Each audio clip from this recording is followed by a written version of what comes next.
ओम शांति। आज 14/11/2024 की साकार मुरली से है।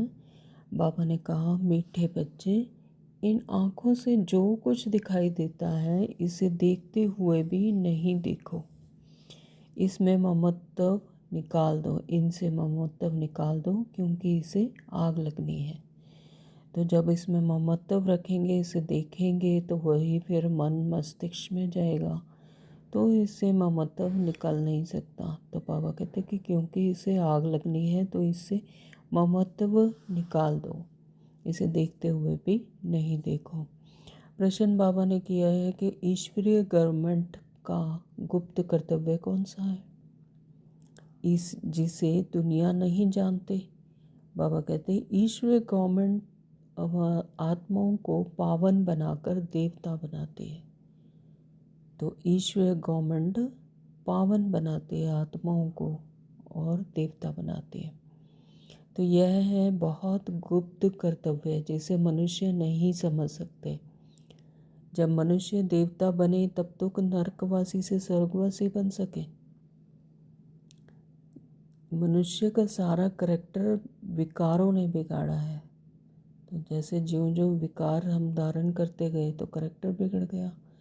तो अभी तुम सबको श्रेष्ठ करैक्टर वाला बनाने की सेवा करते हो।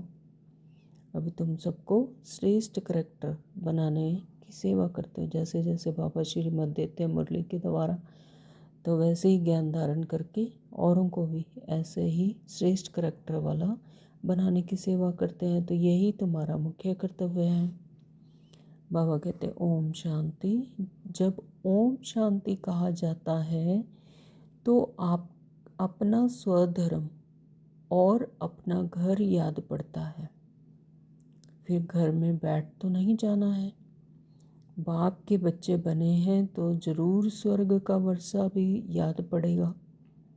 ओम शांति कहने से ही सारा ज्ञान बुद्धि में आ जाता है।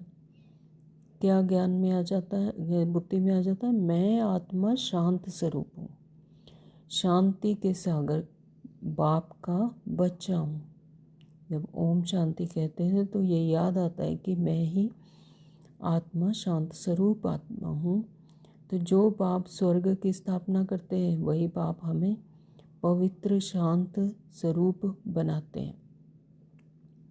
मुख्य बात है पवित्रता की। पवित्र दुनिया और अपवित्र दुनिया। पवित्र दुनिया में एक भी विकार होता नहीं।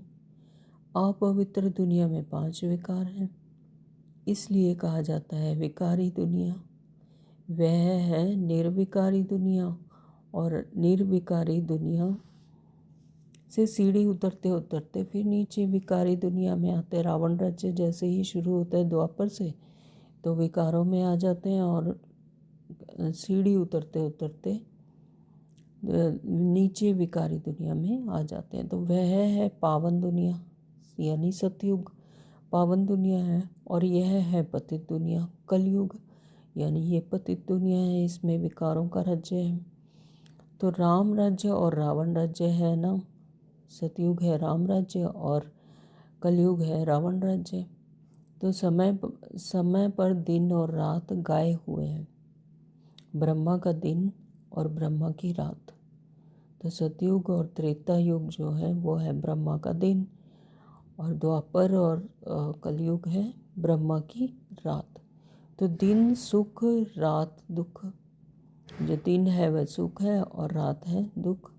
तो रात भटकने की होती है, और यूं तो रात में कोई भटकना नहीं होता, परंतु भक्ति का भटकना कहा जाता है।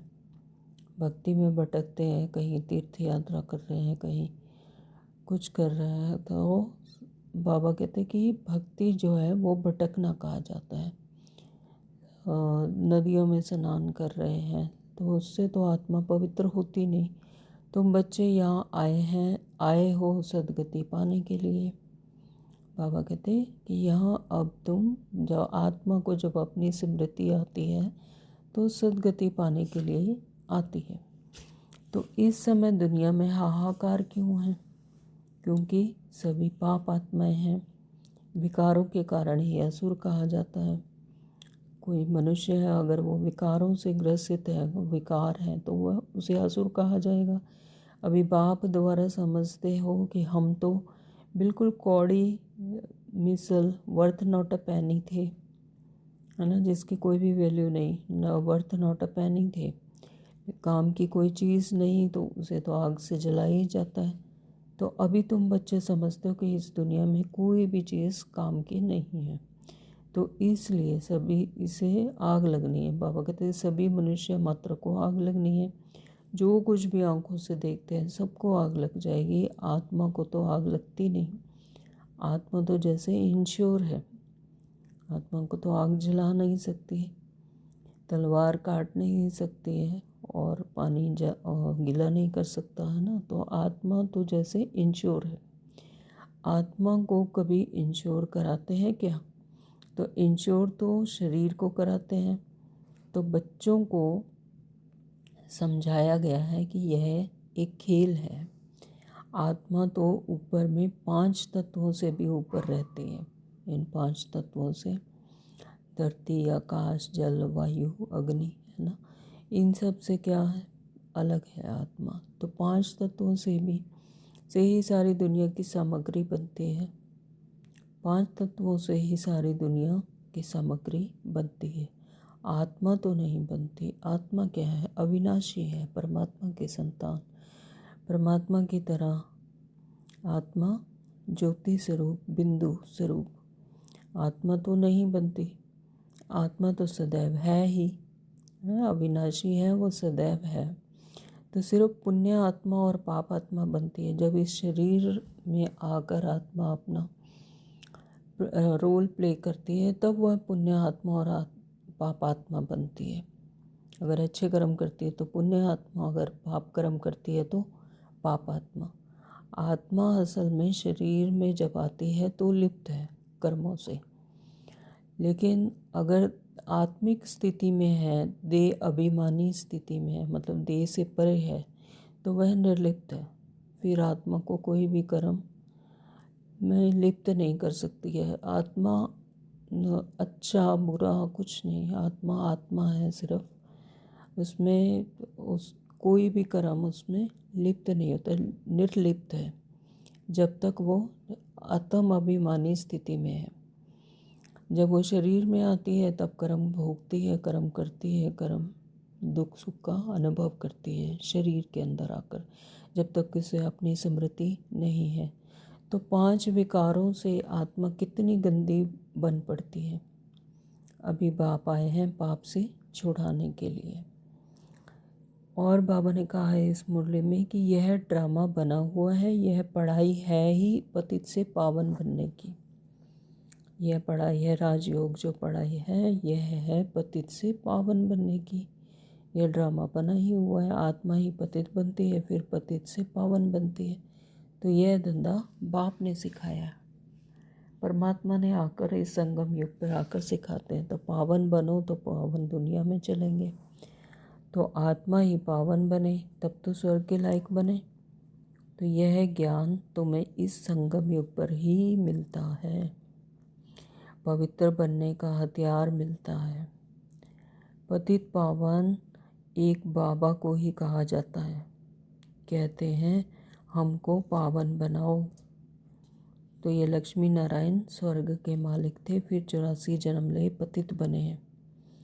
84 जन्म लक्ष्मी नारायण पहले स्वर्ग के मालिक थे, लेकिन 84 जन्म लेते लेते फिर पतित बने हैं, यानी श्याम से सुंदर और सुंदर से श्याम। तो ये खेल है। और बाबा ने कहा है इसमें, अभी हम जानते हैं शांति धाम, पहली अलफ की बात नहीं भूलनी है, यह भी बच्चे समझते हैं।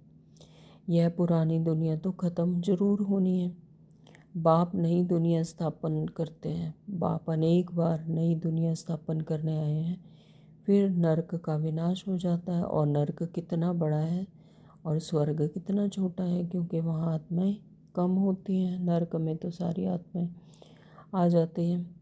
तो नई दुनिया में है एक धर्म, नई दुनिया में एक राज्य, एक भाषा, एक धर्म। तो यहाँ तो कितने ढेर धर्म है। लिखा हुआ है लिखा हुआ भी है शंकर द्वारा विनाश। अनेक धर्मों का विनाश होता है, फिर ब्रह्मा द्वारा एक धर्म की स्थापना होती है। एक छोटी सी कहानी थी कि कुछ लोग धर्म के नाम पर लड़ रहे थे। तो दो कबूतर थे, वो एक मंदिर के ऊपर ऊपर बैठे हुए थे ऐसे। तो उन्होंने कहा कि एक कबूतर ने अपनी माँ से कहा, बच्चे कबूतर ने अपनी माँ से कबूतर से कहा कि ये क्यों लड़ रहे हैं। तो उन्होंने कहा कि कबूतर ने कहा कि ये हम ईश्वरीय प्रकृति, ईश्वरीय धर्म को जानते हैं, लेकिन ये मनुष्य जो हैं ये धर्म के नाम पर लड़ते हैं। इन्होंने ईश्वर को भी धर्मों में बांट दिया। कोई जो मस्जिद जाता है तो वो मंदिर के नाम से लड़ने लग जाता है, या मंदिर जाता है तो मस्जिद के नाम से लड़ने लग जाता है, या गुरुद्वारे जाता है या क्रिश्चियन जाता है तो गिरजाघर जाता है तो वहाँ पर लड़ने लग जाता है। तो इन्होंने अपने आप को धर्मों के नाम पर बांटा हुआ है, ईश्वर को भी बांट दिया है, तो इसलिए धर्म के नाम पर लड़ रहे हैं। तो बच्चे कबूतर ने कहा कि लेकिन कि हम क्यों नहीं लड़ते, हम भी तो कभी मंदिर की मनेरे पर बैठ जाते हैं, कभी गिरजाघर पर बैठ जाते हैं, तो कभी गुरुद्वारे में बैठ जाते हैं, तो हम क्यों नहीं लड़ते। तो कहते कबूतर ने कहा कि हम ईश्वरीय सत्ता को जानते हैं, लेकिन ये मनुष्य इस ईश्वर सत्ता को जानते नहीं। तो कितनी बात, इस कलयुग में धर्मों का विनाश हो जाता है और हर मनुष्य अपने ही धर्म में को ऊंचा कहता है, श्रेष्ठ कहता है। उसे ईश्वरीय सत्ता का पता ही नहीं कि ईश्वरीय सत्ता होती क्या। तो ईश्वर ने तो सबसे पहले आत्मा को मनुष्य रूप में भेजा, ना कि धर्म बनाए। धर्म किसने बनाए? इंसान ने खुद बनाए। तो अनेक धर्मों का बाबा कहते हैं कि विनाश होता है, फिर ब्रह्मा द्वारा एक धर्म की स्थापना होती है। आगे इस मुरली में बाबा ने कहा कि ब्रह्मा का दिन, ब्रह्मा की रात, उनको शिव बाबा को अनादि क्रिएटर कहा जाता है। शिव बाबा ही अनादि क्रिएटर कहा जाता है, जो अवतरित होकर ब्रह्मा में अवतरित होकर शिव बाबा इस टाइम पर संगम युग पर आकर हम आत्माओं का अनादि रूप क्रिएट करते हैं। तो आत्माएं तो हैं ही हैं, तो आत्माओं का क्रिएटर नहीं कहेंगे, इसलिए अनादि कहा जाता है। बाप अनादि तो आत्माएं भी अनादि हैं। आत्माएं भी अविनाशी हैं, जैसे परमात्मा अविनाशी है वैसे ही आत्मा भी है। तो आत्माएं भी अनादि हैं, खेल ही अनादि है। यह अनादि बनाया ड्रामा है। स्व आत्मा को सृष्टि चक्र के आदि मध्य अंत के ड्यूरेशन का ज्ञान मिलता है। यह किसने दिया? बाप ने, शिव बाबा ने। तो तुम 21 जन्मों के लिए धनी के बन जाते हो, और फिर रावण राज्य के निधन के बन जाते हो। निधन यानी ऑर्फन, तो फिर निधन के बन जाते हो। तो फिर करेक्टर्स बिगड़ने लगते हैं, विकार है ना। तो मनुष्य समझते हैं स्वर्ग नरक सब इकट्ठे चलते हैं। अभी तुम बच्चों को कितना क्लियर समझाया जाता है, अभी तुम गुप्त हो। तो शास्त्रों में क्या क्या लिख दिया है, कितना सूत मुंजा हुआ है, कितना मतलब उलझा रखा है। बाप को ही बुलाते हैं, हम कोई काम के नहीं रहे हैं, आकर पावन बनाओ और हमारा करेक्टर सुधारो। तो वो काम भी करने के लिए परमात्मा कोई बाप को ही बुलाते हैं कि हमें बचाओ। तो तुम्हारे कितने करेक्टर सुधरते हैं? कहीं तो सुधरने के बदले और बिगड़ते जाते हैं। बाबा ने कहा मालूम तो पड़ ही जाता है, फिर ऐसे तो फिर सभा में नहीं आना चाहिए। थोड़ा बहुत ज्ञान सुना है तो स्वर्ग में तो आ ही जाते हैं। तो ज्ञान का विनाश नहीं होता है। अभी बाप कहते हैं पुरुषार्थ कर ऊंचे पद को पाओ। तो अगर विकार में गए तो पद भ्रष्ट हो जाएगा। तो 21 तुम समझते हो यह चक्र कैसे फिरता है। ये 21 जन्मों का वर्षा इस टाइम पर संगम युग पर आकर बाबा हर आत्मा को देते हैं। धारणा के लिए आज बाबा ने बताया कि माया के धोखे से बचने के लिए किसी भी प्रकार की इच्छा नहीं रखनी है। तो कोई भी इच्छा नहीं रखनी है। अगर कहते हैं कि अगर सुखी रहना है तो अपनी इच्छाओं को समेट लो, तो यानी इच्छाओं के कारण ही दुख आता है। अगर एक इच्छा पूरी होती है तो फिर दूसरी आ जाती है, दूसरी पूरी होती है तो तीसरी आ जाती है, तो इस तरह से लाइन लग जाती है। तो इच्छाएं पूरी करते करते इंसान दुखी हो जाता है। तो बाबा कहते हैं कि माया के धोखे से अगर बचना है तो इच्छाएं, किसी भी प्रकार की इच्छा रखनी ही नहीं है। इच्छा मात्र अविद्या बनना है। अविद्या हो जाए कि इच्छा होती क्या है। नंबर 2, बाबा ने कहा विश्व की बादशाही की प्राइज़ लेने के लिए मुख्य है पवित्रता। अगर विश्व की बादशाही की प्राइज़ लेनी है तो मुख्य क्या है? पवित्रता। इसलिए पवित्र बनने की हिम्मत रखनी है और अपने करैक्टर सुधारना है। जो 63 जन्मों से विकारीपन पड़े हैं, तो इस एक जन्म में बाबा कहते हैं एक जन्म मुझे दे दो। तो इस एक जन्म में पवित्र बनो। तो मनसा वाचा कर्मणा से हर तरह से पवित्र बनना है। बाबा ने वरदान दिया है सदा याद की छत्र छाया के नीचे, मर्यादा की लकीर के अंदर रहने वाले माया जीत विजयी भव। सदा याद की छत्र छाया के नीचे, जब तक बाबा से कंबाइंड रूप याद की छत्र छाया के नीचे रहेंगे तो मर्यादा की लकीर क्रॉस नहीं होगी। तो मर्यादा की लकीर के अंदर रहकर माया जीत विजयी बनेंगे। पाप की याद ही छत्र छाया है। बाबा कहते कि श्रीमत में रहना पाप की याद ही छत्र छाया है। तो छत्र छाया में रहना अर्थात माया जीत विजयी बनना। सदा याद की यात्रा, याद की छत्र छाया के नीचे और मर्यादा की लकीर। मर्यादा की लकीर मतलब श्रीमत, जो ज्ञान बाबा देते हैं रोज। मर्यादा की लकीर के अंदर रहो तो कोई की भी हिम्मत नहीं अंदर आने की। तो मर्यादा की लकीर से बाहर निकलते हो तो माया भी अपना बनाने में होशियार है। अगर मर्यादा की लकीर पार करेंगे तो माया भी वार करती है फिर। लेकिन हम अनेक बार विजयी बने हैं, विजयी माला हमारा ही यादगार है। बाबा कहते हैं बाबा का एक एक बच्चा विजयी है। तो अनेक बार विजयी बने हैं, विजयी माला हमारा ही यादगार है।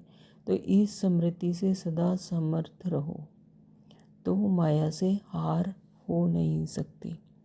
स्लोगन दिया बाबा ने आज, सर्व खजानों को स्वयं में संभालो तो संपन्नता का अनुभव होता रहेगा। सर्व खजाने कौन से दिए बाबा ने? समय का, संकल्पों का, गुणों का, शक्तियों का, ज्ञान का, दुआओं का, वरदानों का, पुण्य का और खुशी का खजाना जब अपने आप में समा लेंगे, ज्ञान से उसका स्वरूप बन जाएंगे, तो बाबा कहते हैं तो संपन्नता का अनुभव होता रहेगा। ओम शांति। Thank you Baba.